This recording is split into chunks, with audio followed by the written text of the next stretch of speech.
ॐ अज्ञानतिमिरान्धस्य ज्ञानाञ्जनशलाकया चक्षुरुन्मिलितं येन तस्मै श्रीगुरुवे नमः।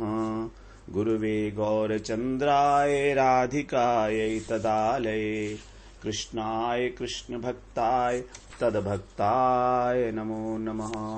नमो विष्णुपादाय गुरुप्रेष्ठाय भूतले श्री भक्तिवेदांत माधव इति नामिने साक्षात् गुरु सेवा मूर्तये शब्द ब्रह्मणि प्रतिष्ठितः पतित पावन चरित्राय नारायणाय प्रियो नमः। श्री कृष्ण रूपाय सुमंगलाय श्री गुरु कृपा विभूषिताय भावोल्लास भाव प्रदानाय नमामि तस्मै गुरुमाधवाय। वृन्दावनेश्वरि तवैव पदारविन्दम् प्रेमामृतैकमकरन्दरसौघपूर्णम् हृद्यर्पितं मधुपते स्मरतापमुग्रम् निर्वापयत् परम शीतलमाश्रयामि। तवैवास्मि न जीवामि त्वया विना इति विज्ञाय देवी त्वं नय मां चरणान्तिके। श्री कृष्ण चैतन्य प्रभो नित्यानंद श्री अद्वैत गदाधर शिवसदि गौरभक्त वृंद।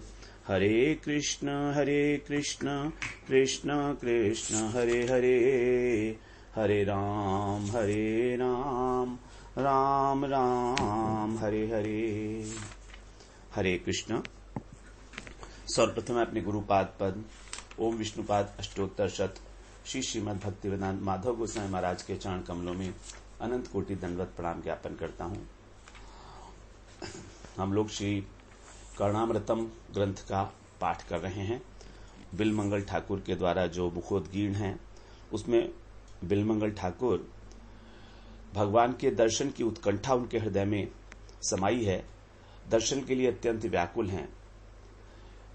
36वें श्लोक में हम लोगों ने श्रवण किया कि वो कह रहे हैं भगवान से कि आप अपने उस वेणुनाद से जो अमृत से परिपूर्ण है और आपके जो अत्यंत चंचल बिंब के सदृश होठ हैं उनके विलास से, अर्थात उनकी जो मधुर मधुर थिरकन है उससे आप मेरे मन को संतप्त करे जा रहे हैं।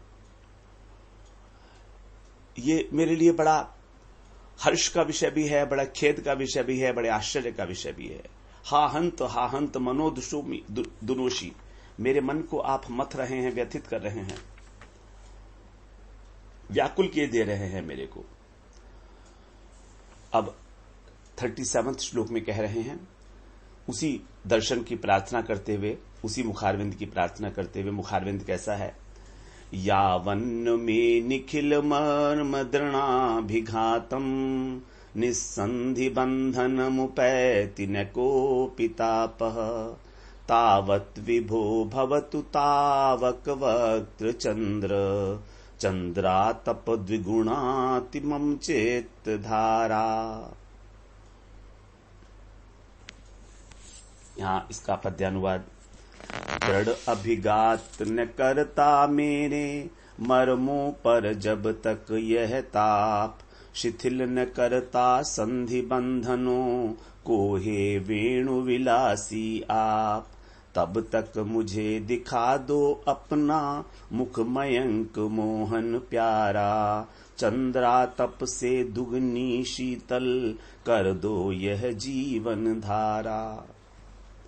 बिलमंगल ठाकुर की प्रार्थना है कि आप जब तक मेरा शरीर धारण कर रहा हूं, जब तक मेरा संतप्त हृदय जलकर नष्ट ही नहीं हो जाता, मेरी इंद्रियां शिथिल ही नहीं हो जाती बिल्कुल, तब तक आप मुझे अपना मुखचंद्र दिखा दीजिए। यही प्रार्थना है भक्त की। आर्त होकर इतना व्याकुल हो गया है, वो कहता है, हे नाथ, अब ये जो मेरी पीड़ा है हृदय की अत्यंत बढ़ गई है, और अब जीवन धारण करना भी शायद संभव ना हो पाए, मेरे पास अब समय तो रहा नहीं है। तो यदि आपकी इच्छा हो, यदि आपकी कृपा हो, तो आप मुझे अपना दर्शन दे दीजिए। कब देंगे आप मुझे दर्शन, क्योंकि मेरे पास अब ज्यादा समय नहीं रह गया है। ये व्याकुलता ही जो है भगवान को जो है खींच लाती है, आकर्षण कर लेती है। बड़ा विलक्षण संताप है उनके हृदय का। संबोधन कर रहे हैं विभो। विभु और प्रभु ये दोनों शब्द जो हैं संबोधन के लिए भगवान के लिए प्रयोग किए गए हैं। यद्यपि विभु और प्रभु ऐश्वर्य बोधक शब्द हैं, संबोधन है, लेकिन फिर भी यहां पर सौंदर्य और माधुर्य की विभुता है, इसीलिए उनको कहा जा रहा है हे विभु, क्योंकि भंडार है उसके, सर्वव्यापक है। वो सारा सौंदर्य जितना भी जगत का है वो सब उन्हीं का एक कहीं अंश है। तो कह रहे हे विभु, यावन न, जब तक नहीं होता, क्या नहीं होता, निखिल मर्म दृढ़ाभिघातम, मेरे जो मर्म स्थान हैं उनका जब तक आप दृढ़ाभिघातम, निष्ठुरता पूर्वक उनका विध्वंस नहीं होता, उनके ऊपर घात नहीं होता। ये जो ताप मेरे हृदय में जल रहा है, जब तक मेरे सारे मर्म स्थानों को दृढ़ता से आहत नहीं कर देता और निस्संधि बंधनम उपैती, और मेरी जो इंद्रियां हैं, मेरी इंद्रियां जो हैं, तो उनके अंदर जो बंधन है, संधि बंधन, हड्डियों का जोड़, तो जब तक ये मेरे हड्डियों के जोड़ उधेड़ नहीं जाते, निस्संधि अर्थात इनका जो जोड़ है वो टूट नहीं जाता जब तक, क्योंकि मूर्छा की अवस्था जो है उसके अंदर ये हमारे जो संधियां हैं, जोड़ हैं हड्डियों के, इंद्रियों में, हाथ के अंदर जैसे कोहनी के ऊपर जोड़ है और हाथ जहां से मिलता है वहां पर सब जोड़ है, ये उंगलियों के जोड़ हैं। जब तक ये सारे के सारे जो है संधियों के, हड्डियों की संधियों के जोड़ जो है उधेड़ दिए नहीं जाते, तब तक तावत, तब तक अर्थात ऐसा होने से पहले ही आप क्या करिए कि मेरा जो शोक से संतप्त हृदय है, मेरी जो चित्त की धारा है, मम चित्त धारा, क्योंकि धारा जो होती है वो तो बह रही है, चित्तवृत्ति, तो चित्तवृत्ति धारा के समान है, धारा प्रवाह है, उसके अंदर अलग अलग प्रकार के भाव उठ रहे हैं। तो मेरी इस चित्त दशा को, चित्त धारा को आप वक्त चंद्रम, अपने मुख चंद्र को दर्शन करा के और उसकी चंद्रातप, चंद्र प्लस आतप, आतप का मतलब है जो उसकी चांदनी है, उसके द्वारा आच्छादित कर दीजिए। द्विगुणाती, द्विगुणाती माने दुगने, दुगना आच्छादित कर दीजिए, दुगना शीतल कर दीजिए, जितना पहले शीतल था। तो आपके हृदय, आपके माधुर्य का दर्शन करके मेरा हृदय जो संतप्त हो गया है वो केवल तभी शीतल हो पाएगा जब आपके मुखचंद्र की जो चांदनी है वो एक आतप की भांति, आतप का मतलब होता है कवर करना, छत्र, आच्छादन करना। तो जब तक आपके मुखचंद्र की जो ज्योत्सना है, जो कांति है, वो मेरे चित्त को आवृत नहीं कर लेती, आच्छादित नहीं कर लेती दुगने रूप से, क्योंकि किसी भी चीज को ढकने के लिए, अगर हमें किसी चीज को ढकना है तो उससे बड़ी चीज की आवश्यकता है। तो यहां पर कह रहे हैं वो दुगना, तब मुझे अच्छे प्रकार से वो ढक कर और मुझे दुगना शीतल कर देगी। तो मन संतप्त हो रहा है, क्रंदन कर रहे हैं, प्रभु से प्रार्थना कर रहे हैं, आप तो सर्व समर्थ हैं, विभु हैं, दुखारी हैं।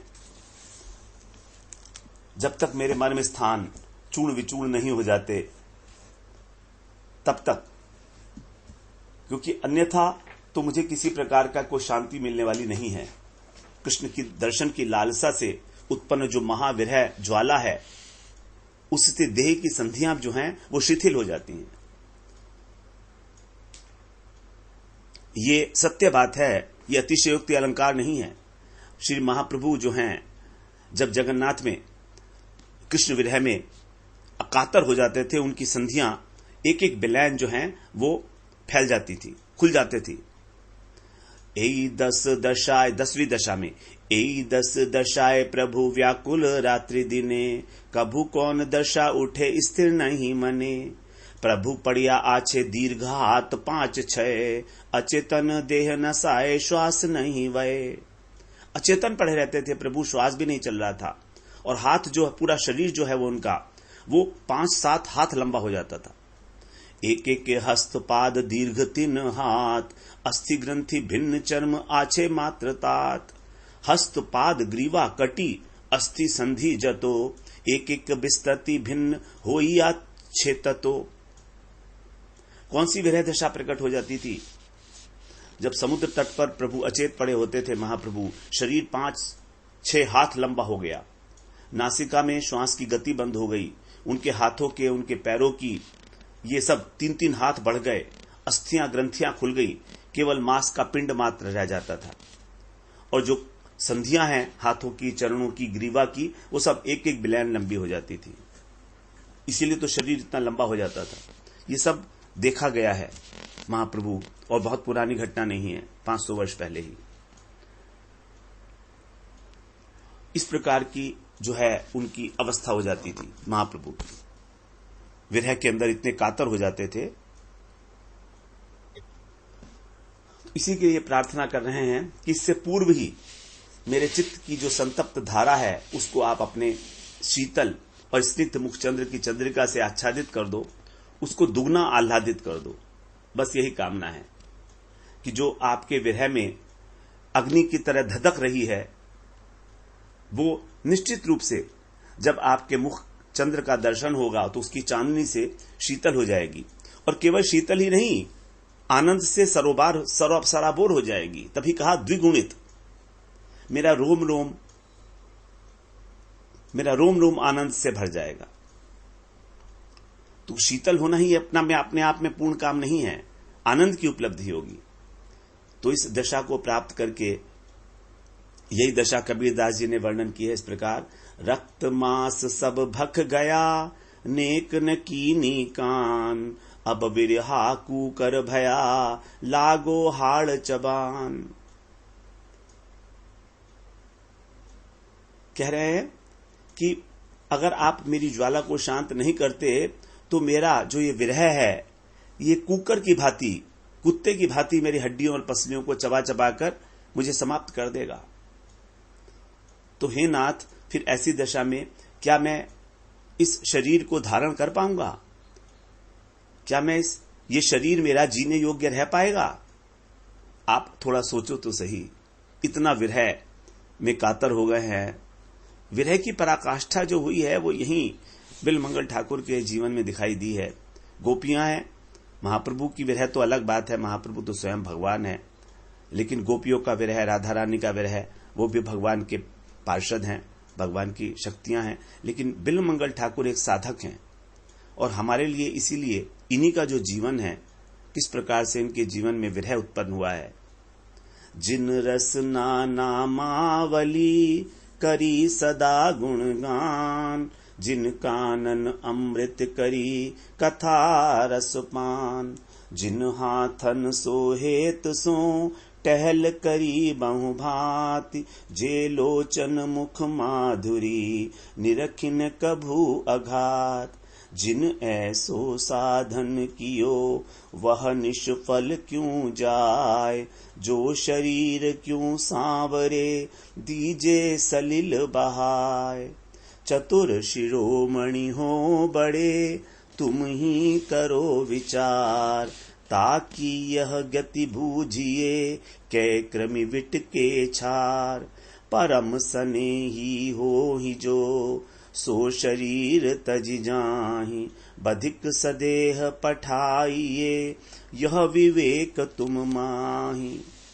आप में इतना तो विवेक है कि जिस रसना ने हमेशा आपकी नामावली का ज्ञान किया है, जिन कानों ने आपकी अमृतमय रसमथा का पान किया है, आपके मंदिर की मार्जन किया है जिन हाथों ने, और जिन नेत्रों ने आपकी मुख माधुरी का गान किया है, निरखा है उनको, तो उनका इस प्रकार का साधन क्यों निष्फल जाए। हे चतुर शिरोमणि, आप विचारिए तो सही कि क्या शरीर की ये गति ठीक है।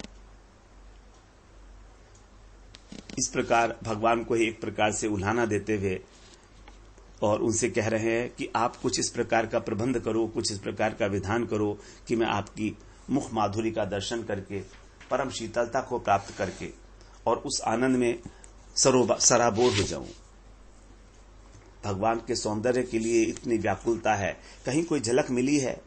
बिना झलक के ऐसी व्याकुलता थोड़ी होती है।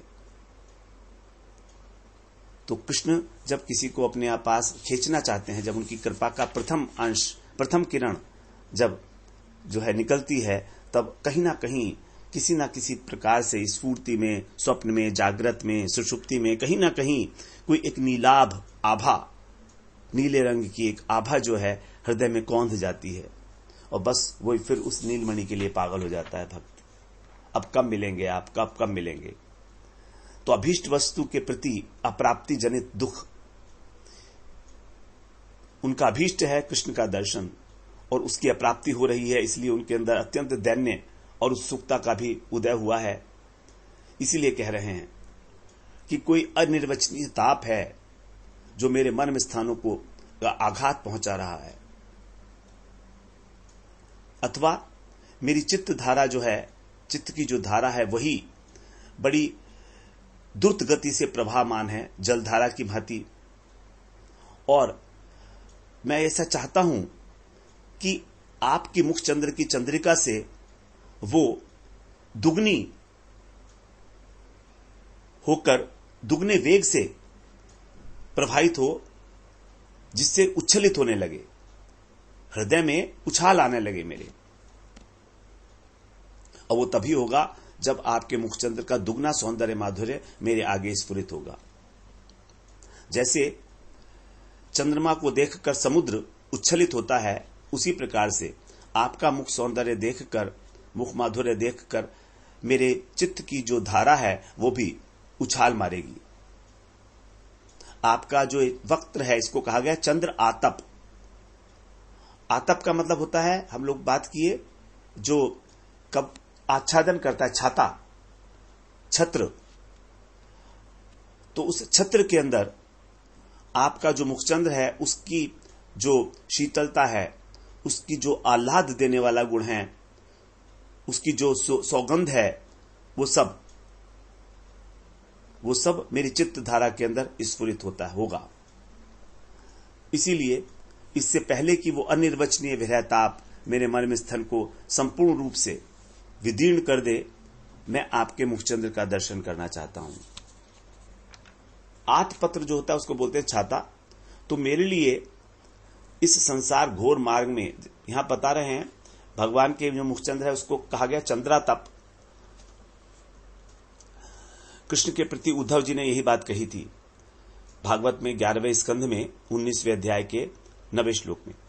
तापत्रयेणाभिहतस्य घोरे संतप्यमानस्य भवाध्वनीश पश्यामि नान्यच्छरणं तवांघ्रि द्वंद्वातप्त्रादमृताभिवर्षात्। हे ईश, इस घोर संसार मार्ग में, ये जो संसार है कैसा है? घोर दावानल, संसार दावानल लीलोलोक, जिसमें 3 ताप में दग्ध हो रहे हैं हम निरंतर। ये सबसे बड़ा एहसास है, सबसे बड़ा अनुभव है। जब तक हमें ये अनुभव नहीं होगा कि हम इस संसार के अंदर पड़े हुए 3 तापों से दग्ध हो रहे हैं, तब तक हमें कभी कृष्ण से मिलने की बात तो छोड़ो, कृष्ण का नाम लेने की भी आवश्यकता का अनुभव नहीं होगा। और हमारे साथ यही विडंबना है, हम इस मटेरियलिज्म में इतने डूब गए हैं कि हमें समय ही नहीं है सोचने का कि संसार में केवल दुख ही दुख है। इसकी निस्तारता का अनुभव ही हमें अभी नहीं हुआ है। कभी कभी गुरु मुख से, वैष्णवों के मुख से सुन लिया, कभी किसी को मृत्यु जब होती है तो क्षणिक वैराग्य हृदय में उत्पन्न हो जाता है जब शमशान घाट जाते हैं, लेकिन अभी तक हमको गहराई से अनुभव ही नहीं हुआ है कि संसार जो है संतप्त है, दुखालय है, अशाश्वत है। भगवान ने कहा है दुखालयम अशाश्वतम, ये दुख का ही आलय है, ये मानना पड़ेगा। अनुभव है तो भी हम उस अनुभव को जानबूझकर नकारते हैं। तो कह रहे हैं उद्धव जी कि जो घोर संसार है, इसके अंदर जो 3 ताप है, उनकी ज्वाला से, तापत्रयेण अभिहतस्य, हतस्य माने जो हत है, आक्रांत है, ऐसा मनुष्य का जो चित्त है वो उसके लिए आपके जो चरण कमल हैं, आपके जो चरण कमल हैं वो कैसे हैं? आतपत्र की भांति हैं, अर्थात छाते की भांति। उसकी रक्षा करते हैं 3 ताप से। उनको छोड़कर न अन्य शरणम, मैं कोई अन्य शरण पश्यामी न पश्यामी, नहीं देखता हूं। आतपत्र कौन है? जो रक्षा करेगा इस 3 तापों से। जैसे वर्षा से हमारी रक्षा होती है जब छाता ले लेते हैं तब, उसी प्रकार से निरंतर हमारे ऊपर इन 3 तापों का प्रकोप, आक्रांत, तीनों ताप जो है हमारे को आक्रांत करे हैं, हमारे चित्त को। उसके लिए आपके चरणों के अतिरिक्त और मैं कोई साधन नहीं देखता हूं, कोई आतपत्र नहीं देखता हूं, छाता। तो जब तक आपके शरण में नहीं आएगा तभी आप उसके सभी दुखों का निवारण करते हो, और केवल निवारण ही नहीं, अपनी माधुरी का भी वर्षण करते हो। यहां पर कहा गया अमृता अमृता भी वर्षात, आपकी जो सौंदर्य माधुर्य माधुरी है, अमृत है, उसकी भी आप वर्षण करते हो, वर्षात। तो तापों का निवारण एक बात है, ज्ञानी के भी ताप जो है निवारित हो जाते हैं, उसका भी संसार बंधन नष्ट हो जाता है। लेकिन माया नष्ट नहीं होती है, उसको आनंद की प्राप्ति नहीं होती है मोक्ष की अवस्था में, जीवन मुक्त की अवस्था में भी। जो ज्ञानी जीवन मुक्त है उनके लिए कहा जा रहा है शरणागतानाम सर्व दुख दूरीकरणम। भक्ति संदर्भ में बताते हैं जीव गोस्वामी पाद, शरणागतानाम सर्व दुख दूरीकरणम। जो शरणागत हैं भगवान उनके सब दूरी करते हैं, और निज माधुरी नाम सर्वतो वर्षणं चात्र अभिहितम। अर्थात भगवान अपनी माधुरी से सब प्रकार से उनके ऊपर वर्षण करके उनका हित करते हैं, उनको आनंद प्रदान करते हैं। लीलाशुक अत्यंत प्रेमी है, इस संसार ज्वाला के पार तो पहुंच गए, अभी उनका संसार तो नाश हो गया, लेकिन अभी कृष्ण विरह की ज्वाला से संतप्त हो गए हैं। और इस विरह की शांति का एकमात्र जो उपाय है वो है श्री कृष्ण चंद्र का आतपत्र। श्री कृष्ण चंद्र का जो मुख है वही आतपत्र की भांति, छत्र की भांति उनकी रक्षा करता है। और रक्षा करने के साथ साथ सौंदर्य और माधुर्य की जो निधि है उनका वदन चंद्र, उनकी जो रूप सुधा है, उसका पान करके उनके नयनों को भी जो है आनंद देता है।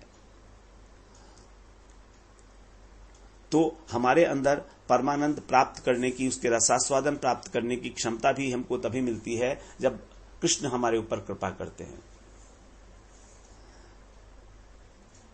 विरही दिशा के अंदर साधक के रूप में लीलाशुक भूमि पर गिरकर इस प्रकार से, और बार बार भूमि पर गिर रहे हैं, विरह में विलाप कर रहे हैं। उनका जो शरीर है वो जैसे जला जा रहा है इस विरह के ताप से, उसको सहन नहीं कर पा रहे हैं किसी भी प्रकार।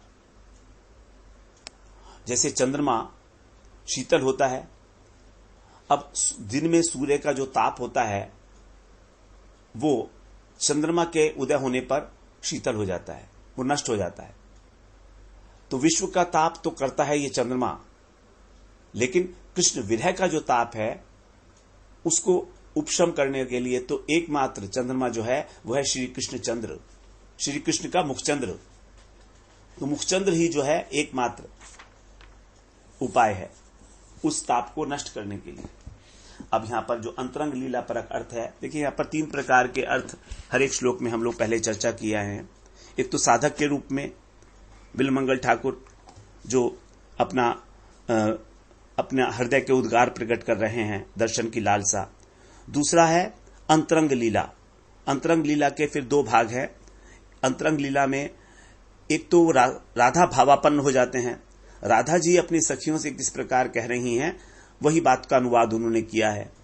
और दूसरा है सखी भावापन्न, क्योंकि सखी भाव के साधक हैं तो वो अपनी सखी राधा जी के दुख को निवारण करने के लिए कृष्ण से प्रार्थना करते हैं, क्योंकि सखियों का एक ही इष्ट है कि हमारी स्वामिनी का सुख संपादन कैसे हो। सखियों को और कुछ नहीं चाहिए, वो तत्सुख सुखित्व भाव से ही प्रेरित है।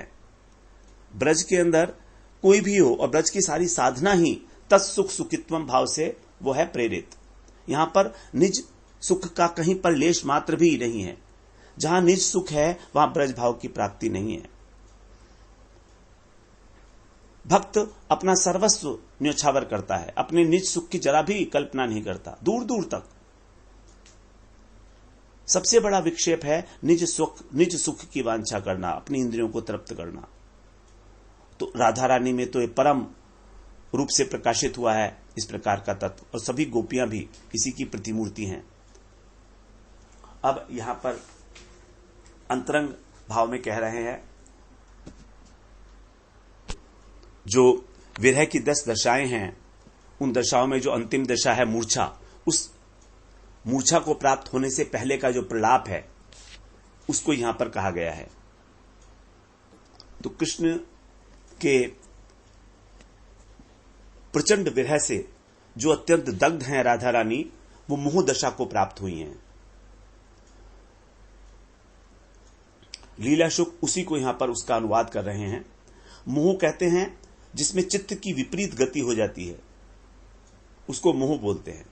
रूप गोस्वामी पाद ने बताया है, नाना श्वास परांगमुखी विघटिते दृष्टि स्नुया कथम हाधिक कृष्णातिलान मामा रपय करे कुर्या मापार्जनम इत्यारोहति कर्णयो परिसरम कृष्णेति वर्णद्वयी कंपेनाच्युत तत्र सूत्रितवती त्वामेव हेतुम सखी। उज्ज्वल नीलमणि में बड़े सुंदर रूप में प्रत्येक भाव का जो है डेफिनेशन दी गई है। तो विशाखा जी कृष्ण के आगे जब राधा जी के मोह की दशा का वर्णन करती हैं तो इस प्रकार से बताती हैं, हे कृष्ण, राधा की अवस्था कैसा हो गई है बता रही हैं। राधा जी की नासिका में श्वास और प्रश्वास ये दिखाई नहीं दे रहा है, उनका श्वास ही नहीं चल रहा है, और आंखों की भी विपरीत गति हो गई है। जटिला तब इस प्रकार से जब उनको देखती है तो बोलती, धिक्कार है, धिक्कार है, मेरी बहू की ऐसी अवस्था कैसी हो गई। ये बात विशाखा जी कृष्ण को बता रही हैं कि जब राधा जी इस प्रकार अपने घर में मोह की दशा को प्राप्त हुई तो उनकी जो सास हैं जटिला, उनको जब ये बात पता लगी तो कहती हैं कि धिक्कार है मेरी बहू की ऐसी अवस्था हो गई। जल्दी से कोई ऐसा करो, मेरे हाथ के ऊपर कृष्ण तिल लाकर रखो, काले तिल, और अब मैं इसकी शुद्धि करूंगी, अपमार्जन करूंगी। कुर्याम अपमार्जनम कृष्ण तिलान माम अर्पया, कोई मुझे कृष्ण तिल लाकर दे, काले तिल, जिससे कि मैं इसके ऊपर इसकी नजर उतार दूं, इसी से इसका अमंगल दूर होगा। अब विशाखा जी कहती हैं कृष्ण से, हे अच्युत, जब राधा जी ने इन 2 अक्षरों का श्रवण किया, ये क्र कृष और ण, ये 2 अक्षर जब उनको कर्ण कुरों में प्रवेश किए तो राधा जी के हृदय के शरीर में कंपन होने लगा। कंपेन आच्युत तत्र सूत्रितवती त्वामेव हेतुम सखी, और उस कंपन होने लगा शरीर में, और उस कंप के रूप में ही मेरी सखी ने आपको अपने हृदय में धारण किया।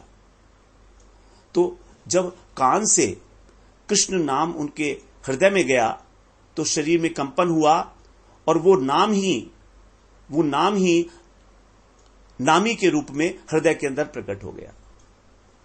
ये श्री राधा रानी के मोह दशा का वर्णन है। जब कृष्ण के दर्शन नहीं पाए तब उस समय राधा रानी विरह ताप में अत्यंत दग्ध हैं और प्रार्थना कर रही हैं कृष्ण से, हे विभु, आप तो सभी प्रकार के तापों को हरण करने में समर्थ हो। विभु का मतलब सामर्थ्यवान भी है, समर्थवान है, अंतर्यामी है, सबके भाव को जानने वाले हैं। तो जब तक कोई अनिर्वचनीय ताप मेरी चित्तवृत्ति को पूर्णतः स्तंभित ना कर दे, अर्थात मेरी इंद्रियां सब प्रकार से पूर्णतः शिथिल ना हो जाएं, मेरे जो मर्म स्थान हैं, हमारे जो संधि होती हैं, हड्डियों के जो संधि स्थान होते हैं बड़े मर्म स्थान होते हैं, तो उन मर्म स्थानों पर जब तक चोट ना पड़े, इस प्रकार की चोट जिससे कि उनका बंधन ही खुल जाए, संधि बंधन, अर्थात वियोग की अत्यंत प्रगाढ़ अवस्था, जब तक उत्पन्न ना हो तब तक आप जो है अपना मुखचंद्र रूपी चंद्रातप, जो आपका चंद्रातप है, जो आपका मुख रूपी जो है ये शामियाना अथवा छाता अथवा छत्र चंदोवा, ये आप मुझे उड़ा दीजिए, मेरे हृदय को इससे आच्छादित कर दीजिए, दुगना ढक दीजिए मुझको। जैसे जो घी होता है, ऐसा कहा जाता है संस्कृत में कि घी पीने से आयु बढ़ती है। आयुर्घृतमिववत्, तो आयु बढ़ती है घृत सेवन करने से, तो उसको कह दिया जाता है घृत ही आयु है। वास्तव में घृत आयु नहीं है, घी आयु नहीं है, लेकिन घी पीने से आयु बढ़ती है। तो घी जो है वो कारण है और कार्य है आयु का बढ़ना। उसी प्रकार यहां पर जो ताप है उसका जो हेतु है वो है मोह। तो ताप को ही कभी कभी मोह कह दिया जाता है। मोह हेतु है, कारण है, तो कार्य को कभी कभी कारण के रूप में ही स्वीकार कर लिया जाता है। इसलिए हम कह रहे हैं कि ये मोह है, यही मोह है राधा रानी का, और उसका मोह का कारण है कि हृदय का ताप, हृदय की जलन। तो कह रहे हैं आप अपना मुखचंद्र दिखाकर मेरा ये संताप दूर करो और मेरी चित्तवृत्ति जो है शांत हो जाएगी। चित्तवृत्ति एक धारा की तरह बताई है, क्योंकि चित्त ऐसा नहीं है कि बिल्कुल एक जगह अटल है, वहां तो अलग अलग प्रकार के भाव निरंतर उठते रहते हैं। जैसे एक नदी के अंदर लहरें उठती रहती हैं, उसी प्रकार हमारे चित्त में निरंतर भाव उठते रहते हैं। ऐसा कहते हैं कि एक दिन में 50 से 60 हजार तक हमारे जो हैं तरंगे उठती हैं चित्त के अंदर। तरंगों का मतलब थॉट्स। इस प्रकार तो निरंतर हमारी चित्तवृत्ति जो है वो बदलती रहती है। कभी सत्वगुणी होती है, कभी रजोगुणी, तो तमोगुणी, कभी विषयाकार, कभी भगवदाकार, अनेक अनेक प्रकार के भाव। इसी को कहा गया है व्याधि, मोह को। अभिष्टा लभतो व्याधि पांडिमोत्ताम लक्षण अत्र शीत स्पृहा मोह निश्वास पतनादय। जो पंडित, जो अभिष्ट की अप्राप्ति है, उसके कारण शरीर में जो विवर्ण हो जाता है, पीलापन आ जाता है, और जो ताप है उसको हम बोलते हैं व्याधि। और इसमें क्या होता है, ठंड लगने लगती है, कंप होने लगता है, मोह हो जाता है, श्वास जो है बड़ी तेज तेज चलने लगती हैं, स्पृहा उत्पन्न होती है, और जो व्यक्ति है वो नीचे गिर जाता है, धरती पर लोटपोट हो जाता है, पतन हो जाता है। इसको बताया है कैसे हो जाती है इसकी हालत। कर तले चांद वदन रहुथिर अहनिशि लोचनी बहुत ही नीर। दिन रात आंखों से जो है अश्रु प्रभाव होने लगता है। विगलित निंद बहई घन श्वास दिने दिने क्षीण तनु जीवन निराश। जीवन में निराशा आ जाती है, तन प्रतिदिन क्षीण होता चला जाता है। श्वास जो है वो बड़ी गर्म हो जाती है। इस प्रकार की दशा को प्राप्त हुई हैं राधा रानी, और इसलिए ये प्रार्थना कर रही हैं। तो यहां पर प्रार्थना इसलिए भी है कि यदि आशा बंध नहीं रहेगा, अगर भक्त के लिए सोचें इस बात को, तो उसके हृदय में यदि आशा नहीं रहेगी कि भगवान की कृपा होगी, तो उसका देह का पतन हो जाएगा। जो मोह का लक्षण बताया पतन, तो देह का पतन कब होगा, जब आशा बंध नहीं होगी।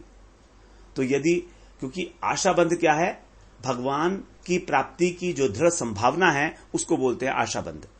भाव भक्त का ये लक्षण है, आशा बंध समुत्कंठा नाम गाने सदा रुचि।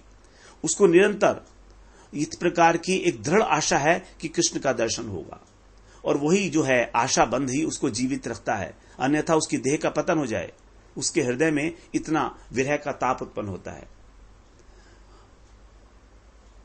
तो रति दशा के अंदर ये आशा बंध उदय होता है, और प्रेम दशा में जो उससे भी ऊपर की दशा है, उसके अंदर आशा बंध अर्थात कृष्ण प्राप्ति की जो आशा है वो जमकर बैठ जाती है हृदय में, कि ये तो होगा ही होगा। रति अवस्था में, भाव अवस्था में कभी कभी होता है, कभी नहीं भी होता। विपुल दैन्य अगर उदय हो जाए हृदय में, तो भी साधक इस आशा बंध को नहीं छोड़ता। उसके हृदय में गहरे में कहीं ना कहीं यह विचार जरूर रहता है कि कृष्ण तो मुझे मिलेंगे, कृष्ण तो मुझे मिलेंगे। यदि ये विचार भी ना रहे तो उसका शरीर धारण करना बहुत मुश्किल है, उसकी देह का पतन हो जाएगा। सनातन गोस्वामी पाद बताते हैं, न प्रेमा श्रवणादि भक्तिरपि वा योगोऽथवा वैष्णवो ज्ञानम वा शुभ कर्म वा कियदहो सज्जातिरप्यस्ति वा हीनर्थाधिक साधके त्वयि तथाप्यच्छेद्य मूला सती हे गोपी जन बल्लभ व्यथयते हा हा महाशैव माम। सनातन गोस्वामी पाद ने जो इन दशाओं का बड़ा उत्कृष्ट वर्णन किया है, वो बता रहे हैं, हे गोपीजन बल्लभ, कृष्ण के लिए संबोधन है, मेरे पास प्रेम नहीं है, न प्रेमा, प्रेम तो मेरे हृदय में लेश मात्र भी नहीं है। श्रवणादि भक्तिरपि, और जो नवधा भक्ति है, श्रवण कीर्तन स्मरण अर्चन वंदन पाद सेवन सख्यम आत्मनिवेदन, ये भी मेरे पास नहीं है, कोई साधन नहीं है भक्ति का। और योगोऽथवा, और जो योग साधना है, पातंजलि योग, धारणा ध्यान समाधि इत्यादि, वो भी नहीं है। ज्ञानम, जो भगवत निष्ठ ज्ञान है, परमार्थ ज्ञान, तत्व ज्ञान है, वो भी मेरे पास नहीं है। शुभ कर्म, किसी प्रकार का शुभ कर्म भी मुझसे नहीं होता। मैं भगवान की किसी प्रकार सेवा भी नहीं करता हूं, कोई पुण्य का कार्य भी नहीं करता संसार में। और न सज्जाति, और मेरी जाति भी नहीं है कि मुझे अपनी जाति का अभिमान हो, मेरी जाति भी बिल्कुल गई बीती है। फिर भी आप क्या है, आप इस प्रकार जो दीनहीन जन हैं, उनके प्रयोजन के विषय में आप अत्यंत दयालु हो। हीन अर्थाधिक साधके, हम हीन हैं, दीनहीन हैं, लेकिन आप, क्योंकि हमारा प्रयोजन निश्चित है, तो हमारे प्रयोजन के विषय में आप अत्यंत कृपालु हो। यदि आपके भक्त ने अपना प्रयोजन फिक्स कर लिया है, तो उस विषय में आप बड़ी कृपा करते हो। तो देखिए, महिमा यहां पर किस चीज की है? महिमा है प्रयोजन की। जीवन में यदि उद्देश्य हमारा है कृष्ण प्रेम की प्राप्ति, तो निश्चित रूप से दीनता हमारा अपने आप से आकर वर्णन करेगी। हमें दीनता धारण करने के लिए कोई एक्टिंग नहीं करनी। जो प्रयोजन है वही हमारे को दीनहीन बना देगा। किसी प्रकार का दांभिक आचरण नहीं करना दीनता का। अब ये प्रयोजन हमारा जो हो गया है, जो बिल्कुल सम्यक व्यवसितो ही सह, इसके प्रति भगवान बड़े कृपालु हैं, आप बड़े दयालु हो।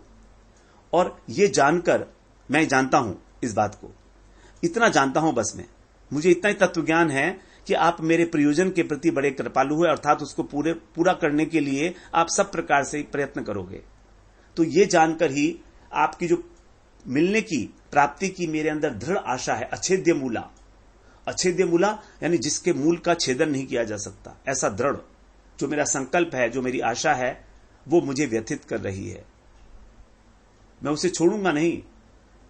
ये आशा ही मेरे लिए अमृत सिंधु है और यही मुझे जीवित रखती है। लेकिन अब आप बताओ कि मुझे क्या करना है। हाय, अब मैं क्या करूं? व्यथयते हा हा महाशैव माम, मैं क्या करूं? किम करोमी। ये तो मुझे पता है कि आप बड़े कृपालु हो, मेरी कृपा, मुझ पर कृपा दृष्टि करोगे। तो भक्त को हमेशा ये विश्वास होता है, स्वप्न में भी वो ये आशा नहीं छोड़ता कि मुझे कृष्ण प्रेम नहीं मिलेगा। स्वप्न के अंदर भी ऐसा कभी नहीं होता, आशा नहीं छोड़ता कभी भी। यही उसका जो है एक संपदा है, आशा बंध। तो भगवान की कृपा के ऊपर अटूट विश्वास, अटूट श्रद्धा, इस प्रकार से जो है मोह दशा को प्राप्त हुए बिलमंगल ठाकुर यहां पर प्रार्थना किए हैं। अब हम अगले सत्र में फिर 10वीं दशा के विषय के अंदर ही जो बातें होंगी उसके अंदर उसी दशा को मृत्यु दशा के विषय में कि कहीं मृत्यु ही ना हो जाए उसके लिए प्रार्थना करेंगे 38वें श्लोक में। अगले सत्र में फिर हम उसका श्रवण करते हैं। वांछा कल्पतरुभ्यश्च कृपा सिंधुभ्यैव च पतितानां पावनेभ्यो वैष्णवेभ्यो नमो नमः।